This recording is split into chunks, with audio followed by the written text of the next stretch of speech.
बिहार की राजनीति में बाबा योगी की एंट्री। नीतीश तेजस्वी को चारों खाने चित करने के लिए भाजपा ने कर दिया बड़ा खेला। देखते रह गए लालू नीतीश, इधर भाजपा ने ढूंढ लिया दूसरा योगी। यूपी की तरह बिहार में भी लागू होगा योगी मॉडल। बाबा के कड़क फैसले से छूट जाएंगे गुंडों के पसीने। 24 के चुनाव में बिहार का ये योगी दिखाएगा अपना पावर। बाबा योगी की तरह दिखने वाले और उनकी तरह ही अपने भाषणों से विरोधियों के छक्के छुड़ाने वाले योगी अखिलेश्वर दास को बिहार भाजपा ने आज अपनी पार्टी में शामिल करवा लिया है। सैकड़ों समर्थकों के साथ योगी अखिलेश्वर दास ने आज भाजपा को ज्वाइन किया और पार्टी में शामिल होते ही बाबा ने सख्त तेवर दिखाने शुरू कर दिए। सुनिए योगी अखिलेश्वर दास ने भाजपा ज्वाइन करने और आगे की रणनीति पर क्या कुछ कहा है। करते हैं तो आपका जो मनोक्रिया है वह अलग प्रकार से है। यह राष्ट्रवादी की पार्टी और एक सन्यासी है, एक व्यक्तिक जो जिससे मेरा विचार मिलता है वह मनुष्य को वह करना चाहिए जो उसे आत्मा को, जिसको मन को भाता है। मुझे ऐसा लगा कि भारतीय जनता पार्टी एक ऐसी पार्टी है जो राष्ट्रवाद के लिए कार्य करते हैं, जो है देश के लिए कार्य करता है, जो प्रदेश के लिए कार्य करता है।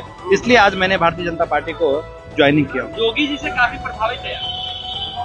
वह उत्तर प्रदेश के माननीय मुख्यमंत्री और हमारे अखाड़ा से आते हैं और मेरे गुरु भाई भी लगते हैं, तो प्रभावित तो होना अनिवार्य। और हमारे देश के सर्वश्रेष्ठ, प्रदेश का ही नहीं देश का भी वो सर्वश्रेष्ठ नेता है।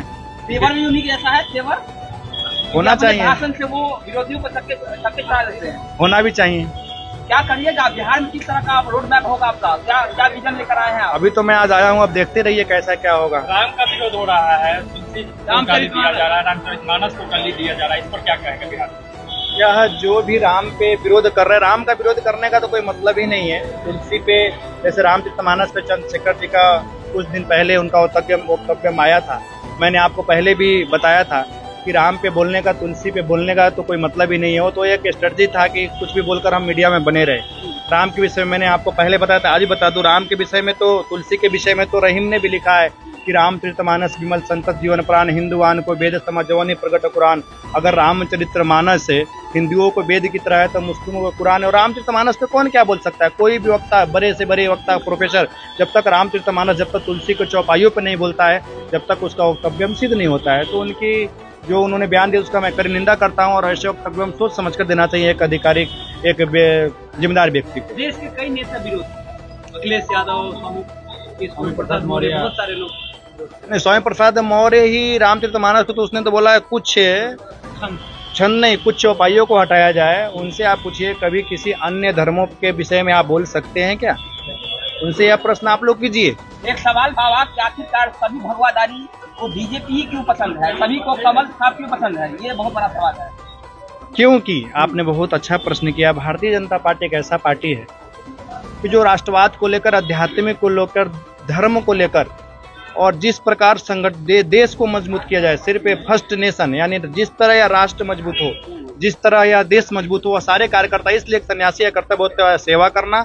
और इसलिए साधु संतों को लगता है कि भारतीय जनता पार्टी के माध्यम से, संगठन के माध्यम से अगर देश की सेवा की जाए तो और अधिक तरह से दिव्य स्वरूप से हो सकता है। इसलिए तो क्या हम सोच सकते हैं कि आप बिहार में भी योगी मॉडल लागू होगा, क्योंकि आप आ गए हैं और बिल्कुल केवल वैसा ही बिहार में एक नया योगी मिल गया। हाँ, बिहार को आने वाला समय में आप सभी को देखने का कार्य देखने को मिलेगा कि अभी तो मैं बार बार बोल रहा हूँ कि आज मैं इस पार्टी में आया हूँ, भारतीय जनता पार्टी में। तो आगे जो भविष्य में जो रोड मैप होगा आप सभी के सामने आएगा। साधु संतों को जोड़ेंगे पार्टी से बिहार में? पहले भी जुड़े और मेरा अभियान जोर रहेगा और जुड़ते रहेंगे। ठीक है, लेकिन राह आपका बहुत मुश्किल होने वाला है, क्योंकि तेजस्वी यादव और नीतीश कुमार।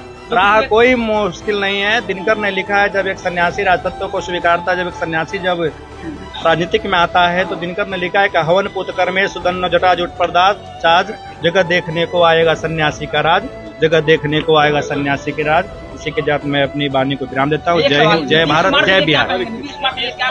अपराध बढ़ गया है, बाकी चीजें भी। पूरे बिहार में नीतीश कुमार जी का आज के दिन में वो समाधान यात्रा कर रहे हैं, लेकिन वह खुद से आज उनका प्रदेश उपाध्यक्ष के साथ मैंने न्यूज में पढ़ रहा था कि गोली मारकर हत्या कर दी है और रोज कुछ न कुछ होते ही रह रहा है। तो नीतीश कुमार के विषय में यह कर उनको जितनी भी कड़ी निंदा कीजिए वो सरकार का, वो भी कम है। और सही तरफ जो सरकार चलना चाहिए, महागठबंधन का भी बिहार में चल नहीं रहा है। और बहुत ही कम दिन का मेहमान आने वाला जब चुनाव होगा, फुल बहुमत से भाजपा बिहार में सरकार बनाएगी।